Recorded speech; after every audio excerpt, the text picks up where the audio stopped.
Welcome. This is Beatriz, also known as Bea or B. I like challenges, I like people, I like difference, and I need a change every once in a while. I like to listen and talk, and I have a no one left behind philosophy. I like to help, and with time and patience, I even learn to ask and accept help when needed. I work for Sinas Rara, an Accenture Interactive company, as a principal product designer. And there I lead an unofficial accessibility initiative where we got to network almost 200 employees across more than 10 countries in just the last 6 months. I am part of several accessibility groups in Germany, but I'm most active in the German User Experience Professionals Association, where I lead the Accessibility Working Group, and in the German chapter of the International Association of Accessibility Professionals. I am number 350 of the worldwide certified web accessibility professionals. That is CPAC and WAS. If you want to reach out, you can find me on Twitter or on LinkedIn. Why are we here? Today, I'm going to draw on the design thinking concept of designing for extreme users, and I will argue that designing for extreme users can be considered a case of designing for accessibility, designing for inclusion, designing for innovation, and designing for disruption. All in all, designing for everyone, this time for real. The tradition in user experience is to design for average users, creating personas out of user research data that was averaged from our customers' average target customers. Let me tell you a story. In the 40s, the US Air Force was losing many pilots due to crashes. At the worst point, up to 17 crashes on a single day. The accidents were so frequent and affected so many types of aircraft models that it became a life or death mystery. They investigated many possibilities within engineering and human errors until they landed on the cockpit design. It was designed for the average pilot of 1926. So it was obvious to all researchers that the pilot's measures had changed since then. They researched to fine-tune this average to redesign a new cockpit based on the new average measurements. But a member of the team with an academic background, Lieutenant Daniels, had a hunch, and he went on to prove that the problem was not with a change in the average, but with the average itself. He secretly compared the 10 physical dimensions believed to be the most relevant for design with the real data of the real 4,063 pilots. Can you guess how many of those 4,063 fine air people match the average on all 10 of those dimensions? If you guess 0, you are correct. I'm going to let that sink for a moment. More than 4,000 people mastered in a certain range of height and weight. Not just everyone can join the army, you need to be within those ranges. And out of the 4,063 pre-filtered people, not a single one of them, I repeat, not a single one of them matched all 10 dimensions. But again, some people might argue that it was 10 dimensions. So Daniels gave it another round, picking only 3 dimensions to prove the point. This time, out of the 4,063 pilots and these 3 dimensions, less than 3.5 would match. The data was clear. The average pilot did not exist. They learned the hard way that designing for the average pilot was designing for no one. Any system designed around the average person is doomed to fail. The US Air Force then embraced a new guiding principle, individual fit, fitting the system to the individual, not the other way around. The idea was rejected by the manufacturers due to costs. Does this sound familiar? Have you maybe ever heard that in a project? But we're talking about the US Air Force and the not so small budget. So, when the military didn't budge, the engineers came up with cheap and easy ways to implement ideas. Adjustable seats, adjustable foot pedals, adjustable helmet straps, some of which are standards in other industries nowadays. An important thing to mention is that this innovation also opened the field for more diverse body shapes and genders in the US Air Force, this way allowing them to find a greater pool of talent that was excluded before. These sculptures are Norman and Norma, and they are made out of the measurements of 15,000 real US Americans between the 21 and 25 years old. Also in the 40s, they did a contest to find the perfect Norma.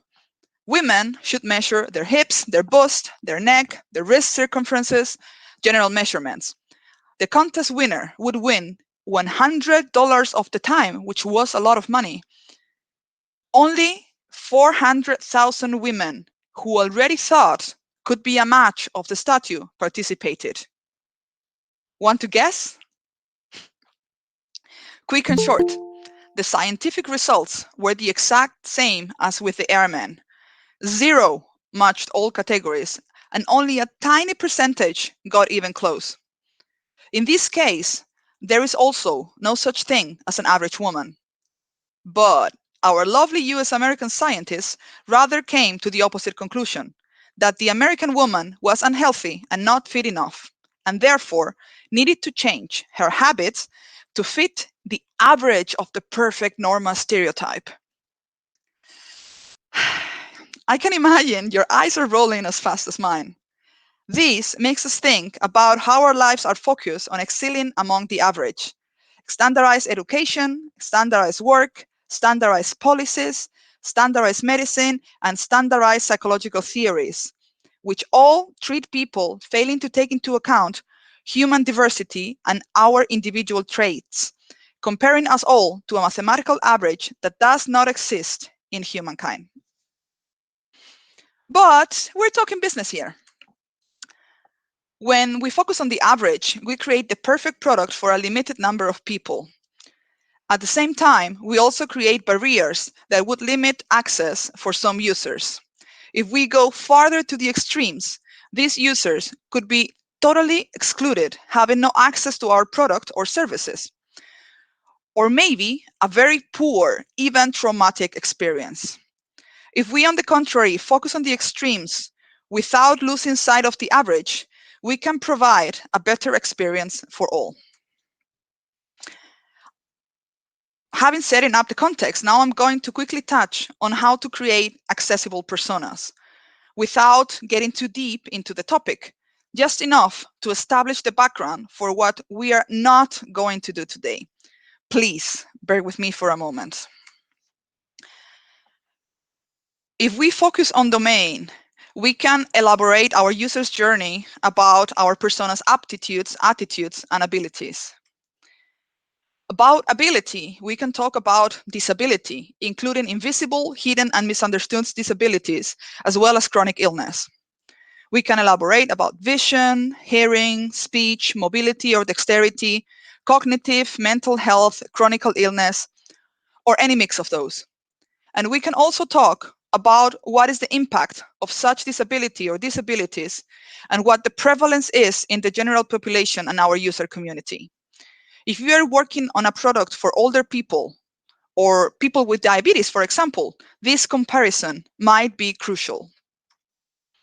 If we focus on assistive technologies, we can focus on different devices or on different interaction styles and go through eye trackers, magnifiers, keyboard users, alternative text, captions, voice recognition, screen readers, learning tools, switch devices or clickers, high contrast, braille devices, and etc. There are some great examples of accessible personas out there. You can check out the Royal College of Art, Real People, the gov.uk accessibility personas profiles, You can even set them up as a tester on Chromebooks. Barclay's diverse personas, or Rosenfeld media personas for accessible user experience. Last but not least, Sherry Byrne-Haber has a great Medium article talking about orthogonal personas with disabilities you might want to check out. Today, we're going to focus on the features and preferences. These will make our systems perceivable, operable, understandable, and robust for all types of people, no matter their ability, context, environment, or assistive technology usage. These are known as the four principles of accessibility. For this, we will still keep domain ability and assistive technology used in mind when creating our personas, but we will focus on the remain on features and preferences for any type of user, no matter their ability, to make them as global, as relatable as possible. Things like flexibility of presentation, responsive design, diversity of devices, not just cross-browser and cross-platform, but maybe starting with a task in one media and finishing it on another. Variation on input methods, for example, from keyboard to camera aided by artificial intelligence, and other preferences like multi-language, changes of locales for data entry, and distracted use for whatever the reason might be. About design thinking. If you have no prior experience in design thinking, let me introduce you to the D-School resources. This is the name of the Hasselblattner Institute at Stanford, where design thinking started. As a beginner, go find the Starter Kit, an online introduction when you can get exposed to a medley of design abilities, methods, and mindsets. The Design Question Library hopes to inspire discussions, some questioning, and maybe a little of soul searching. The Library of Ambiguity helps designers to navigate ambiguity as the most essential trait for creative work, providing complex, open-ended real-world challenges where you will uncover and identify meaningful problems to solve in innovative ways. The I Love Algorithms tool is part of the Emerging Tech Initiative, a card deck that enables anyone, technical or not, to prototype with machine learning. Design for the Extremes is part of the Design Thinking bootleg. This is a set of tools and methods in a card deck format that you can print and take with you in your pocket. As a side note, all these resources are available free of charge and are available for all type of roles, not just for designers. It can be developers, engineers, POs, anything. Also, among the D-School resources, you can find the tool Critical Lens, which is designed to help teams review their prototypes and ensure that they are culturally relevant, and also advance racial and other forms of equity, like gender, LGBTQ, English learners, and people with disabilities. The exercise is very basic. It was designed for schools, and it only takes 45 minutes to carry out, also including a provided mural template that you can adapt to your own projects and your needs. Without getting into too much more detail, Design for the Extremes is part of the first phase, inspiration first at ideal, or empathize phase according to the D-School. I'm going to deviate again for a second to provide an example of designing for the extremes. This is Microsoft Inclusive Design Toolkit, which focuses on ability and groups their persona spectrum into permanent, temporary, and situational scenarios. In our case, the situational scenarios may prove especially useful because they are easier to relate to. For example, driving a car, loud music on the background, different accents, or trying to do something while having one or two hands occupied. Who hasn't experienced that or doesn't know someone who did? Now, let's talk about extreme users and mainstreams. Sometimes, like we saw before, we limit ourselves with the average options where there can be a great range of opportunity on the sides. I'm showing you a card of the D-School bootleg deck. The card talks about extreme users who happen to be people. Huh? Who would have thought? And it gives some tips on how to determine who is extreme, how to engage with them, and how to look at the extreme in all of us.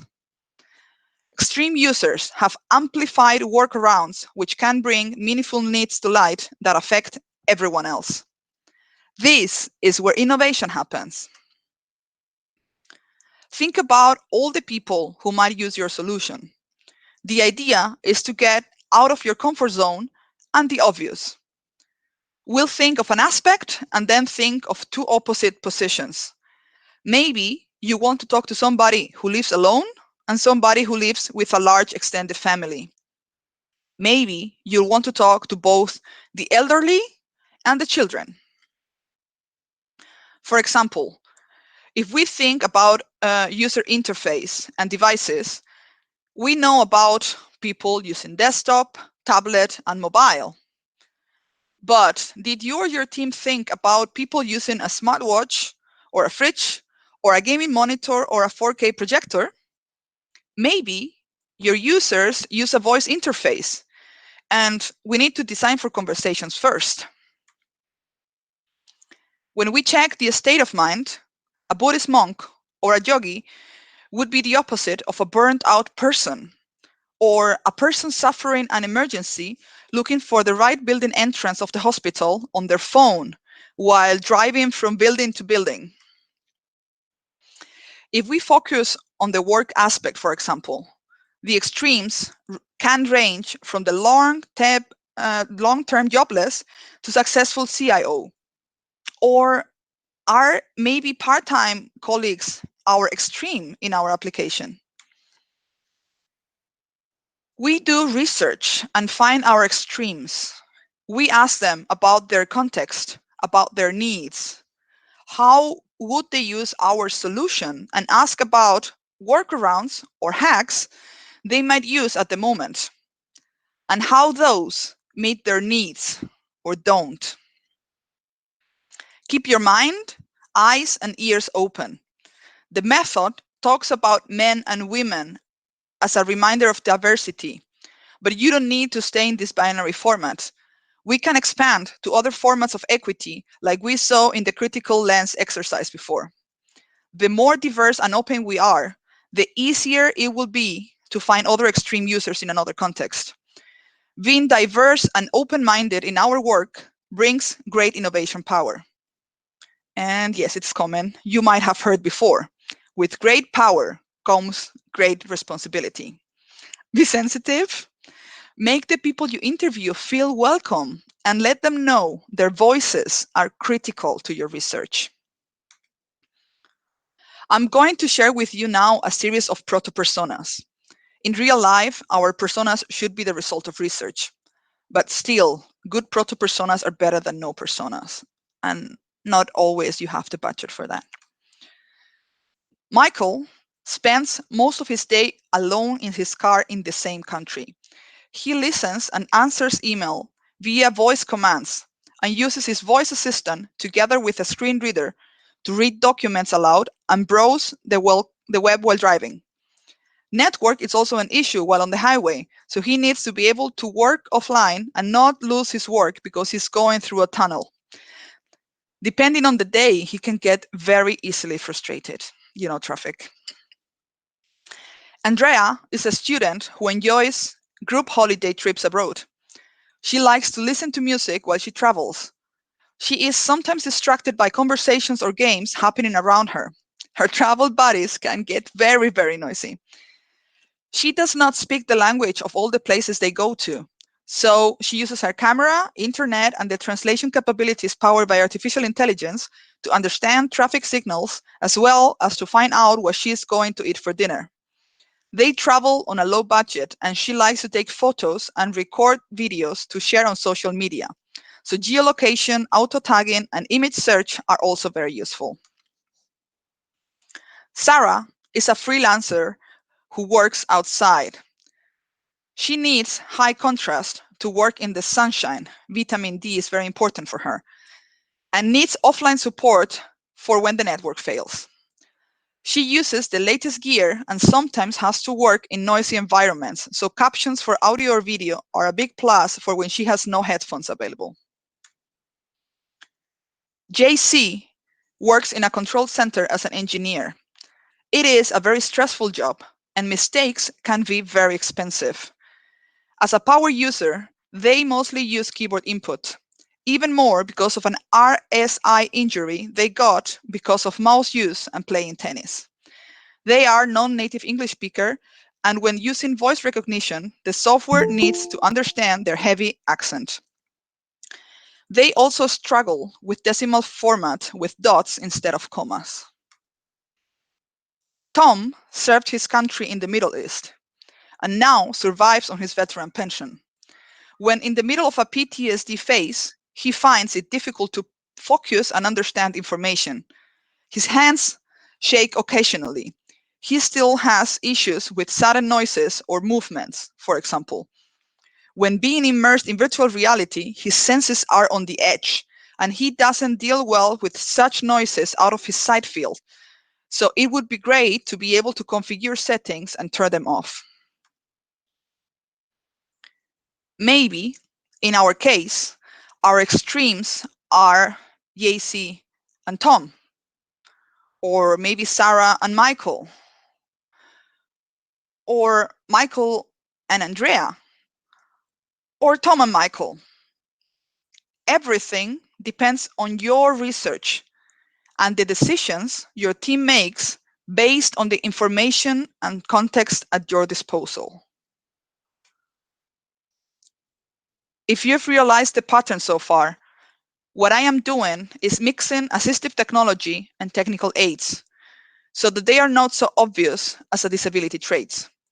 I am avoiding the use of screen readers as a word and using instead the wording read aloud to make it sound less technical and less related to disability. I am adding different types of possible situational or temporary impairments in the persona stories. And I am adding some of the constraints that might differentiate these potential users. Did you realize that I use at least a non-binary pronoun for one of my personas? You can use the short description, name, facts, and picture at your discretion to show diversity in your designs. As a disclaimer and a side note, I am not in favor of hiding disability or impairments, and I am under no circumstances telling you to do so. If your audience is willing to accept it, congratulations. Go for it, you're lucky. With these examples, my aim is actually the opposite, to bring disability and impairments to the front line in acceptable business way for those who never wanted to hear a single word about it. Something you can try when everything else fails.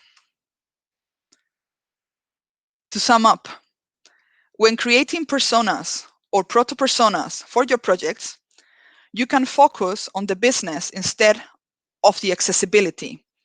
For example, busy or stressed person versus cognitive impairment. Driving a car versus motor, cognitive, and vision impairment. Foreign language versus speech impairment. Loud environment versus hard of hearing. Or a person under stress instead of a cognitive impairment or chronic illness. Also, if it was not clear already, do not forget to include diversity in your team and in your studies.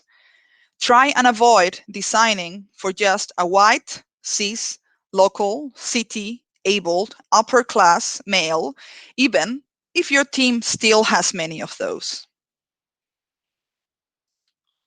Like I mentioned before, maybe you are lucky enough to be able to bring the DQ model for designing for extreme users and accessibility to the table.